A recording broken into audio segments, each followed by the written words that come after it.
First topic today, classroom technology integration framework. When we are trying to apply technology for learning, and especially this has taken place in the academic setting in a multidisciplinary way. We've got technology used in math classes, we've got technology used in language classes, in history, religion, whatever it is. Over time, it was discovered that we needed to have a way that we could standardize what we're talking about when using technology. So let me pull this up on the screen and see if I can make a little more sense. It's called the SAMR model. And so it starts at the bottom. So we're going to start with S for substitution. And technology acts as a direct substitute with no functional change. That sounds very much like passive, but it does, if you look over to the right, enhance the experience, the student learning experience to some degree, because there is some aspect of technology used. Now we move to the A, which refers to augmentation. Technology acts as a direct substitute with functional improvement. And these two, S and A, would be an enhancement to your instructional time. It would be the using technology in a way that enhances instruction. And the benefit of enhancing instruction is that it enhances learning.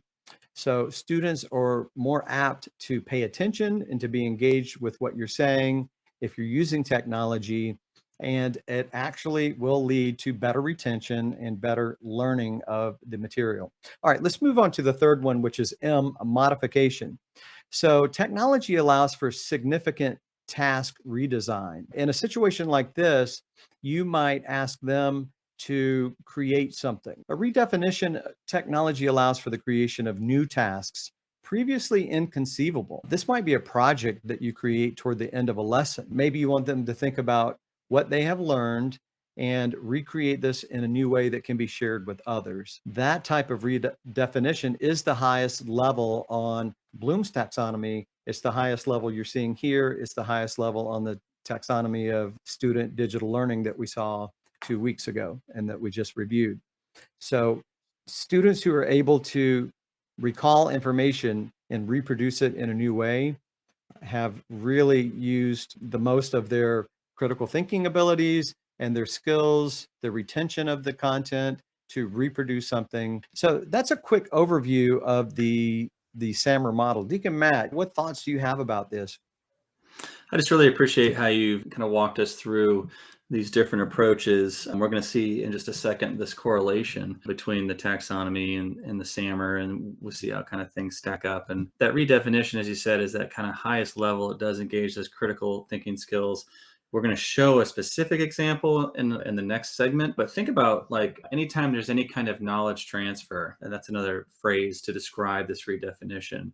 We learn something and then we take it and we turn it into something else, like a project or a presentation of some kind. And in schools in higher grades, we talk about capstones, and that would be a great example of redefinition. Or in Bloom's taxonomy of creation, we're actually creating something with this knowledge. So I love that we're talking about this. And if you're a catechist or DRE out there, there might be a temptation to say, well, that's great for education and school teachers, but this is the faith, and faith is different.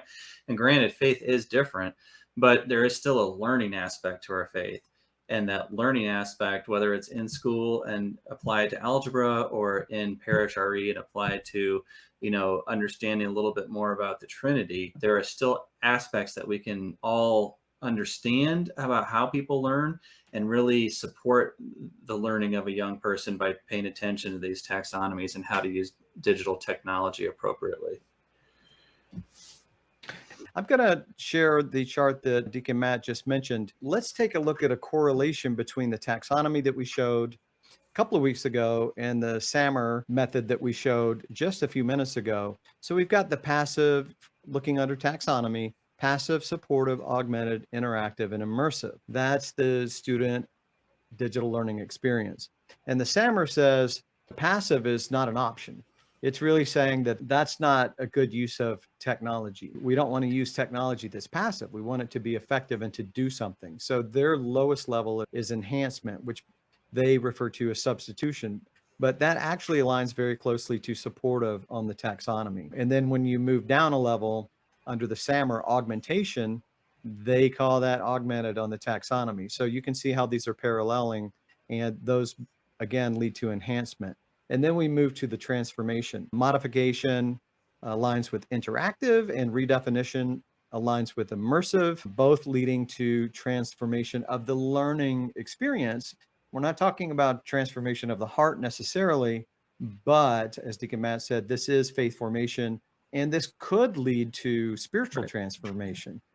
Right. Yeah. It's so important to keep in balance. As every directory has said, directory for catechesis, that is, there's an educational piece of this, there's a teaching of the faith to be done as much as there is a spiritual growth to be had, community building, all of these other aspects or tasks of catechesis. So we can learn from these taxonomies and how to use digital technology to really support and enhance that education side of faith formation, but not limiting to that, because as Steve was pointing out, and actually I'll just say this, as a co-host of Catechist Stream, where we're trying to use technology in a way to enhance your learning of catechesis and classroom management and other topics like that, this has been helpful for me. It's been faith forming for me.